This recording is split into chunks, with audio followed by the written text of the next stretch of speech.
ಹಿಂಗೆ ಹೋಗ್ತಾರೆ ಏನಾರು ಒಂದು ಮಾಡ್ಕೊಂತಾರೆ ನೋಡಪ್ಪ ಇವರು. ಅವ್ರುಗಳಲ್ಲಿ ಒಂದು ಜಾತ್ರೆ ನಡೆಯುತ್ತೆ, ತುಂಬ ಫೇಮಸ್ ಅದು. ನನ್ನ ಎದುರುಗಡೆ ಬಸ್ ಬರ್ತಿದೆಯಲ್ಲ, ಬಸ್ ನಂಬರ್ 111 ಕೊಂಡಜ್ಜಿ ತನಕ ಹೋಗುತ್ತೆ. ನಮ್ಮ ದೋಸ್ತ್ನ ಊರು. ಮತ್ತು ಇಲ್ಲಿ ದೇವಸ್ಥಾನ ಇದೆ ನಮ್ಮದು, ಬನ್ನಿ ಮಾಂಕಳಿ ದೇವಿ ಅಮ್ಮನವರ ದೇವಸ್ಥಾನ ಇದೆ. ಆಗ ನಮ್ಮ ಊರಿಂದು ಸಹ ಒಂದು ವೀಡಿಯೋ ಮಾಡಾಕ್ತೀನಿ. ನಮ್ಮ ಫ್ಯಾಮಿಲಿ ಮೆಂಬರ್ಸ್ನೆಲ್ಲ ಇಂಟ್ರೊಡ್ಯೂಸ್ ಮಾಡಿಸ್ತೀನಿ ನಾನು ನಿಮಗೆ. ಅಕ್ಕ ನೋಡ್ತವನೆ ಯಾರೋ ಬಂದವನೆ ಅಂತೇಳಿ. ಏನು ಇಷ್ಟೊಂದು ಜನ ನಿಂತವ್ರು ಇಲ್ಲಿ? ಆಕ್ಸಿಡೆಂಟ್ ಆಗೈತಾ? ಇವರತ್ತು ಹೋಗ್ರು ಮಳೆ ಎಲ್ಲ ಮರದ ಕೆಳಗೆ ಹಾಕು. ನಾವು ಈ ಕಡೆಗೆ ರೈಟ್ ಸೈಡಿಗೆ ಹೋದ್ರೆ ಕೊಂಡಜ್ಜಿ ಕೆರೆ. ಎಲ್ಲರಿಗೂ ನಮಸ್ಕಾರ. ಇವತ್ತು ಕೂಡ ಒಂದು ಒಳ್ಳೆ ಪ್ಲೇಸ್ಗೆ ಕರ್ಕೊಂಡು ಹೋಗ್ತಾ ಇದ್ದೀನಿ. ಇವತ್ತು ನಾನು ಹೋಗ್ತಿರೋದು ಕೊಂಡಜ್ಜಿ ಕೆರೆಗೆ. ನಮ್ಮ ದಾವಣಗೆರೆ ಸಿಟಿಯಿಂದ ಸುಮಾರು 14ರಿಂದ 15 ಕಿಲೋಮೀಟರ್ ಆಗುತ್ತೆ ಕೊಂಡಜ್ಜಿ ಕೆರೆ. ಈಗ ನಾನು ಎಕ್ಸಾಕ್ಟಾಗಿ ಶಿವಪುರದಲ್ಲಿದ್ದೀನಿ. ನಮ್ಮ ಮನೆಯಿಂದ ಕೊಂಡಜ್ಜಿ ಕೆರೆ ಒಂದು 12 ಕಿಲೋಮೀಟರ್ನ ಆಗುತ್ತೆ. ಬಟ್ ಸಿಟಿಯಿಂದ ಆದರೆ ನಿಮಗೆ 15ರಿಂದ 16 ಕಿಲೋಮೀಟರ್ ಆಗುತ್ತೆ. ಕೊಂಡಜ್ಜಿ ಕೆರೆ ಇದೆಯಲ್ಲ, ಒಂದು ಪಿಕ್ನಿಕ್ ಸ್ಪಾಟ್ ಅದು. ಈ ಒನ್ ಡೇ ಪಿಕ್ನಿಕ್ಕಿಗೆ ಹೋಗೋರಿಗೆ ಒಂದು ಒಳ್ಳೆ ಜಾಗ ಅದು. ಈಗ ನಾನು ಅಲ್ಲಿಗೆ ಹೋಗ್ತಾ ಇದ್ದೀನಿ. Let's go. ಕೊಂಡಜ್ಜಿಗಿಂತ ಮುಂಚೆ ಒಂದು ಕಕ್ಕರಗೊಳ ಅಂತ ಊರು ಬರುತ್ತೆ. ನನ್ನ ಕಾಲೇಜ್ ಫ್ರೆಂಡ್ ಒಬ್ಬ ಪ್ರಜ್ವಲ್ ಅಂತ ಇದ್ದಾನೆ, ಅಲ್ಲಿಂದ ಅವ್ನು ಜಾಯ್ನ್ ಆಗ್ತಾನೆ ನನ್ನ ಜೊತೆಗೆ. ಕಕ್ಕರಗೊಳದಿಂದ ನಿಮಗೆ ಕೊಂಡಜ್ಜಿ ಕೆರೆ ಒಂದು 3ರಿಂದ 4 ಕಿಲೋಮೀಟರ್ ಆಗುತ್ತೆ ಅಷ್ಟೇ. ಹಿಂಗೆ ಹೋಗ್ತಾರೆ ಏನಾರು ಒಂದು ಮಾಡ್ಕೊಂತಾರೆ ನೋಡಪ್ಪ ಇವರು. ಟಿಯೋದಲ್ಲಿ 3 ಜನ ಹೋಗ್ತಿರೋದು. ಪ್ಲೇಟ್ ಇಲ್ಲ, ಏನೂ ಇಲ್ಲ, ಒಂದು ಹೆಲ್ಮೆಟ್ ಹಾಕಿಲ್ಲ, ಮತ್ತು ಓವರ್ ಸ್ಪೀಡ್. ಅವನು ಹೋಗಿ ಸಾಯೋದಿರಲಿ, ಅವನ ಜೊತೆ ಅಕ್ಕಪಕ್ಕ ಇದ್ದವರು ಅಥವಾ ಅಲ್ಲಿ ಮುಂದೆ ಬಂದವರು ಹಿಂದೆ ಬಂದವರು ಅವ್ರ ಜೊತೆಗೆ ಏನಾರು ಮಾಡ್ಕೋಬೇಕಲ್ಲ. ಏನಕ್ಕೆ ಹಿಂಗೆ ಹೋಗ್ತಾರೋ ಏನೋ. ನನ್ನ ಫ್ರೆಂಡಿಗೆ 12 ಗಂಟೆಗೆ ಫೋನ್ ಮಾಡಿದ್ದೆ ಬರ್ತೀನಿ ಅಂತ. ಅವನು ಮಳೆ ಬರ್ತಿದೆ ಅಂತ ಅಂದ. ಬಟ್ ದಾವಣಗೆರೆಯಲ್ಲಿ ಏನು ಮಳೆ ಇರಲಿಲ್ಲ, ತುಂಬ ಬಿಸಿಲಿದೆ. ಈಗಲೂ ಕೂಡ ದಾವಣಗೆರೆ ಬಿಸಿಲಿತ್ತು. ಶಿವಪುರ ದಾಟಿ 1 ಕಿಲೋಮೀಟರ್ನ ಬಂದೆ. ಇಲ್ಲೆಲ್ಲ ರೋಡೆಲ್ಲ ಹಸಿಯಾಗಿದೆ, ಅಕ್ಕಪಕ್ಕ ಎಲ್ಲ ಹಸಿಯಾಗಿದೆ, ನೀರು ನಿಂತಿದೆ, ಮಳೆ ಬಂದಿದೆ. ಇಲ್ಲೆಲ್ಲ ದಾವಣಗೆರೆನಲ್ಲಿ ಮಳೆನೇ ಇಲ್ಲ. ಇಲ್ಲಿಗೆ ದಾವಣಗೆರೆಗೂ ಒಂದು 3ರಿಂದ 4 ಕಿಲೋಮೀಟರ್ ಅಷ್ಟೇ ಡಿಫ್ರೆನ್ಸ್ ಆಗೋದು. 3 ಕಿಲೋಮೀಟರ್ ಆಗೋಲ್ಲ ಅನಿಸುತ್ತೆ, ಒಂದು 2 ಕಿಲೋಮೀಟರ್ನ ಅಷ್ಟೇ ಡಿಫ್ರೆನ್ಸು. ಕೊಂಡಜ್ಜಿಗೆ ಹೋಗೋದಕ್ಕೆ ನೀವು ಓನ್ ವೆಹಿಕಲಲ್ಲಾದರೂ ಹೋಗ್ಬೋದು, ಅಥವಾ ದಾವಣಗೆರೆಯಲ್ಲಿ ಹೊಂಡಾ ಸರ್ಕಲ್ ಅಂತ ಇದೆ. ಆ ಹೊಂಡಾ ಸರ್ಕಲ್ನಲ್ಲಿ ನಿಮಗೆ ಇಲ್ಲಿ ಕಾರ್ನರ್ಗೆ ಸೀಟ್ ಆಟೋ ನಿಂತಿರುತ್ತೆ. ಸೀಟ್ ಆಟೋದಲ್ಲಾದರೂ ಹೋಗ್ಬೋದು, ಅಥವಾ ಗೌರ್ಮೆಂಟ್ ಬಸ್ ಇದೆ. ಆದರೆ ಆ ಬಸ್ ಟೈಮಿಂಗ್ಸ್ ಗೊತ್ತಿಲ್ಲ, ತುಂಬ ಲೇಟ್ ಇದ್ದಾವೆ. ಮತ್ತು ಗಂಟೆಗೊಂದು ಬಸ್ ಇರ್ಬೋದೇನೋ ಗೊತ್ತಿಲ್ಲ, ತುಂಬ ಲೇಟ್ ಅವು ಬಸ್ಸು. ಸೀಟ್ ಆಟೋ ಆದರೂ ಅವಾಗ ಸಿಗ್ತಿರುತ್ತೆ ನಿಮಗೆ. ಯಾಕಂದರೆ ತುಂಬ ಸ್ಟೂಡೆಂಟ್ಸ್ ಎಲ್ಲ ಬರ್ತಾರಲ್ವ ಹಳ್ಳಿ ಕಡೆಯಿಂದ ಕಾಲೇಜಿಗೆ ಮತ್ತು ಸ್ಕೂಲ್ಸಿಗೆಲ್ಲ. ಇನ್ನೂ ಕೆಲವರು ಕೆಲಸಕ್ಕೆ ಹೋಗ್ತಾರೆ ದಾವಣಗೆರೆ ಸಿಟಿಯಲ್ಲಿ. ಹಾಗಾಗಿ ನಿಮಗೆ ಆಟೋ ಫೆಸಿಲಿಟಿ ಇದೆ ಮತ್ತು ಬಸ್ಸಿನ ಫೆಸಿಲಿಟಿ ಕೂಡ ಇದೆ. ಈಗ ಅವ್ರುಗಳಿಗೆ ಬಂದೆ. ಅವ್ರುಗಳಲ್ಲಿ ಒಂದು ಜಾತ್ರೆ ನಡೆಯುತ್ತೆ, ತುಂಬ ಫೇಮಸ್ ಅದು. ನಮ್ಮ ದಾವಣಗೆರೆ ಸಿಟಿಯಿಂದನೇ ತುಂಬ ಜನ ಬರ್ತಾರೆ ಜಾತ್ರೆಗೆ, ಅವ್ರುಗಳ ಜಾತ್ರೆಗೆ. ಕೊಂಡಜ್ಜಿಗೆ PB ರೋಡಿಂದ ಬರೋದಾದರೆ ನೀವು ಅರವಿಂದ ಸ್ಟೇಡಿಯದಿಂದ ಬಂದು ಅಲ್ಲಿ ಒಳಗಡೆಗೆ ಬಂದರೆ ನಿಮಗೆ ಕೊಂಡಜ್ಜಿ ರೋಡಿಗೆ ಜಾಯ್ನ್ ಆಗ್ಬೋದು.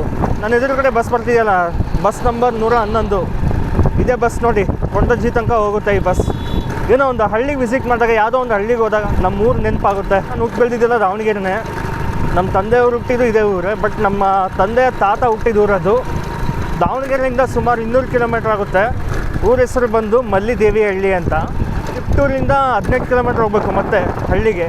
ದಾವಣಗೆರೆಯಿಂದ ತಿಪ್ಟೂರಿಗೆ ಟ್ರೈನಲ್ಲಿ ಹೋಗಿ, ತಿಪ್ಟೂರಿಂದ ಬಸ್ ಸಿಗುತ್ತೆ ನಿಮಗೆ, ಇಲ್ಲಾಂದರೆ ಸೀಟ್ ಆಟೋ ಸಿಗುತ್ತೆ. 18ರಿಂದ 20 ಕಿಲೋಮೀಟ್ರ್ ಆಗುತ್ತೆ ನಮ್ಮೂರು. ಕಕ್ಕರಗೊಳಗೆ ಬಂದ್ವಿ ನೋಡಿ, ಇದೇ ನಮ್ಮ ದೋಸ್ತ್ನ ಊರು. ಅವನು ನಾನು BITಲಿ ಕಾಲೇಜ್ ಫ್ರೆಂಡ್ಸ್. ಅವನು ಇಂಜಿನಿಯರಿಂಗ್ ಫ್ರೆಂಡ್. ಅವ್ನು ನನಗೆ ನಂದು 2019ನಲ್ಲಿ ಔಟ್ಪುಟ್. ನಾನು ಕಾಲೇಜ್ ಮುಗಿದು ಸುಮಾರು 6 ವರ್ಷ ಆಯಿತು. ಇಂಜಿನಿಯರಿಂಗ್ ಮುಗಿದ್ರೂ ಕೂಡ ಇಂಜಿನಿಯರಿಂಗ್ ಫ್ರೆಂಡ್ಸಲ್ಲಿ ಜಾಸ್ತಿ ಕಾಂಟ್ಯಾಕ್ಟ್ ಇರೋದು ಇವನೇ ಒಬ್ಬ. ಎಲ್ಲೋದ್ರೂ ಬಂದರೂ ಇವನೇ ಸಿಗೋದು ನನಗೆ ದಾವಣಗೆರೆಯಲ್ಲಿ. ಇವ್ನು ವರ್ಕ್ ಮಾಡ್ತಿರೋ ದಾವಣಗೆರೆನಲ್ಲೇ. ಅದೇನೋ ಒಂದು ಡೈಲಾಗ್ ಇದೆಯಲ್ಲ, ಈ ಬೇಕೂಪಂಗೆ ನನ್ನ ಬಿಟ್ಟರೆ ಗತಿಲ್ಲ, ನನಗೆ ಇವನು ಬಿಟ್ಟರೆ ಗತಿ ಇಲ್ಲ ಅಂತ. ಈ ಬೇಕೂಪ್ ನನ್ನ ಮಗನಿಗೆ ನನ್ನ ಬಿಟ್ಟರೆ ಗತಿ ಇಲ್ಲ, ನನಗೆ ಈ ನನ್ನ ಮಗನ ಬಿಟ್ಟರೆ ಗತಿ ಇಲ್ಲ. ಹಂಗಾಯಿತು. ಇಲ್ಲ ಇದೆ, ಲೆಫ್ಟಿಗೆ ಹೋಗ್ಬೇಕು ಅವ್ರ ಮನೆಗೆ. ಇದೆ ಅನಿಸುತ್ತೆ, ಲೆಫ್ಟ್ ಇದೇನಪ್ಪ. ಓ, ಚೆನ್ನಾಗೇ ಬಂದೈತಿಲ್ಲ ಮಳೆ. ನಾನು ಸುಮ್ಮನೆ ಹೇಳ್ತಿರ್ಬೇಕನ್ನ ತಪ್ಪಿಸ್ಕೊಳಕ್ಕೆ ಅಂದ್ಕಡೆ ಫೋನ್ ಮಾಡಿದಾಗ ಅವಾಗಲೇ. ಯಾವ್ದಾದ್ರು ಹಳ್ಳಿಗೆ ಬಂದರೆ ನೆನಪಾಗಿದೆ ನಮ್ಮೂರು ಮಲ್ಲಿದೇವಿ ಹಳ್ಳಿ. ಯಾಕೆ ಅಷ್ಟಿಷ್ಟ ಅಂದರೆ ನನಗೆ ಅಲ್ಲಿ ಜಾಯಿಂಟ್ ಫ್ಯಾಮಿಲಿ ಇದೆ. ಎಲ್ಲ ಸಣ್ಣ ಮಕ್ಕಳು, ಚಿಕ್ಕಪ್ಪನ ಮಕ್ಕಳೆಲ್ಲ ಸಣ್ಣವರು. 5 ಜನ ತಂಗಿರು ನನಗೆ, ಒಬ್ಬ ಅಳಿಯ ಅವ್ರ ಜೊತೆಗೆ. ಮತ್ತು ಇಲ್ಲಿ ದೇವಸ್ಥಾನ ಇದೆ ನಮ್ಮದು, ಬನ್ನಿ ಮಾಂಕಳಿ ದೇವಿ ಅಮ್ಮನವರ ದೇವಸ್ಥಾನ ಇದೆ. ಡೆಫಿನೆಟಾಗಿ ಒಂದಿನ ಅಲ್ಲಿದ್ದು ಸಹ ವೀಡಿಯೋ ಮಾಡ್ತೀನಿ ನಾನು ಊರಿಂದು. ಆ ಟೈಮ್ ಬರಲಿ, ಆ ಟೈಮ್ ಬಂದಾಗ ನಮ್ಮ ಊರಿಂದು ಸಹ ಒಂದು ವೀಡಿಯೋ ಮಾಡಾಕ್ತೀನಿ. ನಮ್ಮ ಫ್ಯಾಮಿಲಿ ಮೆಂಬರ್ಸ್ನೆಲ್ಲ ಇಂಟ್ರೊಡ್ಯೂಸ್ ಮಾಡಿಸ್ತೀನಿ ನಾನು ನಿಮಗೆ. ಎಲ್ಲಿಗೆ ಬಂದೆ? ಮಿಸ್ ಆಯಿತು. ಆ ಕಡೆಗೆ ಬರಬೇಕಾಗಿತ್ತು ನಾನು. ಬೇರೆ ಮನೆ ಹತ್ರ ಬಂದಿದ್ದೀನಿ. ಬಂದು ನೋಡ್ರಪ್ಪ, ಇದೇ ರೋಡ್, ಪಕ್ಕದ ರೋಡಿಗೆ ಹೋಗಿದ್ದೆ ನಾನು. ಯಾಕೋ ಅಳ್ತೈತೆ ನನ್ನ ಬೈಕ್. ಅನ್ನಿಸ್ತದ ನೋಡಿದ್ರೆ, ನನ್ನ ನೋಡಿದ್ರೆ ನಿಮ್ಗೆ ಆ ಥರ ಅದು ಅನ್ನಿಸ್ತದ. ನಮ್ಮ ಅಪ್ಪಾಜಿ ಬೈಕ್ ತಗೊಂಬಂದರೆ ಬಂದಿದ್ದೆ. ಅಕ್ಕ ಮಕ್ಕ ನೋಡ್ತಾವನೆ. ಇವ ಯಾರೇ ಇವನು ಯಾರ್ಯಾರು ಬರ್ತಾರೋ ಮರ ಈ ಮನೆಯಾಗ ಯಾರೋ ಬಂದವನೆ ಅಂತೇಳಿ. ಬಾ, ಅಲ್ಲೇ ಸಾಕು. ಓ ಅಮ್ಮ, ಹುಡುಗ ಅಲ್ಲ ಹುಡುಗಿ. ಬರೀ ಇಂಥದೆಯಾ?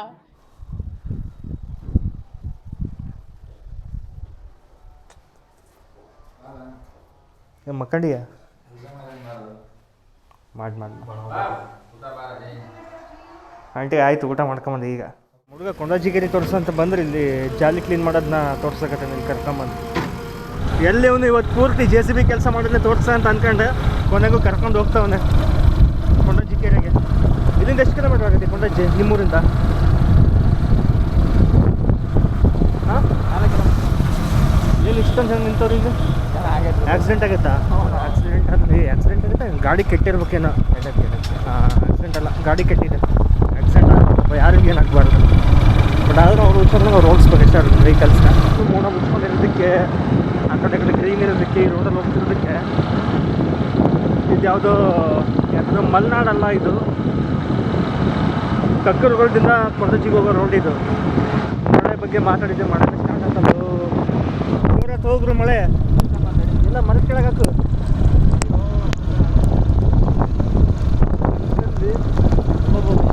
ಎಲ್ಲ ಹಾಕು ಮರದ ಕೆಳಗೆ. ಇಲ್ಲ ಹಾಕಪ್ಪ ಸಾಕು. ಮರ ಬಿಟ್ಟು ಮುಂದ್ಗಡೆ ಹೋಗ್ತಾನೆ ನಿನ್ನ 90ಆಗ. ಇದೆಲ್ಲ ವೆದರ್ ಮತ್ತು ಈ ರೋಡ್ ಎಲ್ಲ ನೋಡ್ತೀರಿ, ಯಾವುದೋ ಮಲೆನಾಡಿಗೆ ಬಂದಂಗೆ ಕಾಣಿಸ್ತೈತೆ. ನಾವು ಬರೀ 2 ನಿಮಿಷದಾಗ ಹಿಂಗೆ ಪಟ ಮಳೆ ಹೊಡೆದೋಯ್ತು.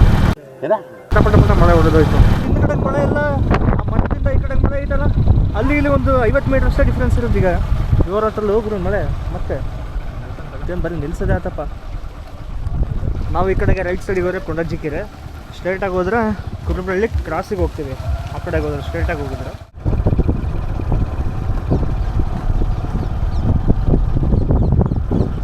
ನಾಗಲಾಪುರ ನೋಡು. ನಾನು ಹೇಳಿದ್ದು ನಿನಗೆ, ಅಲ್ಲೊಂದು ಕೆರೆ ಇದೆ ನೋಡು. ಯಾಕೆ ಕಾಡಿನಾಗ ಬಂದಂಗೆ ಆಗುತ್ತಲ್ಲ ಹೋಗಿಲ್ಲ. ತುಂಬ ವರ್ಷ ಕೂಡ ಬಂದಿಲ್ಲ. ದೇವಸ್ಥಾನ ಎಷ್ಟು ದೊಡ್ಡದಾಗಿತ್ತಿದು. ದೇವಸ್ಥಾನ ಈಗೆಲ್ಲ ಅವಾಗ ಬಂದಾಗ ಹಿಂಗೆ ರೋಡಲ್ಲಿ ಇತ್ತಲ್ವ ಅದು? ಹಾಂ, ಇಲ್ಲಿತ್ತಾ? ಬಂದ್ವಿ ನಾವು ಹತ್ರ.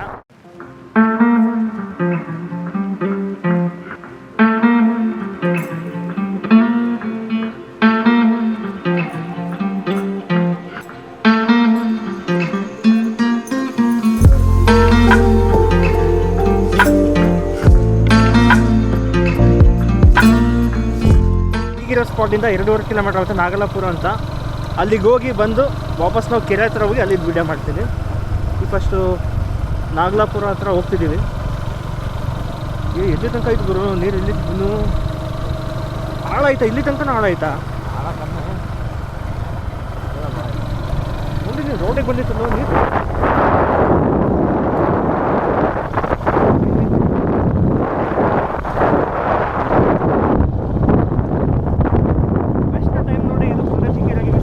ನೋಡಿ ಒಂದ್ಸತಿ ಬನ್ನಿ.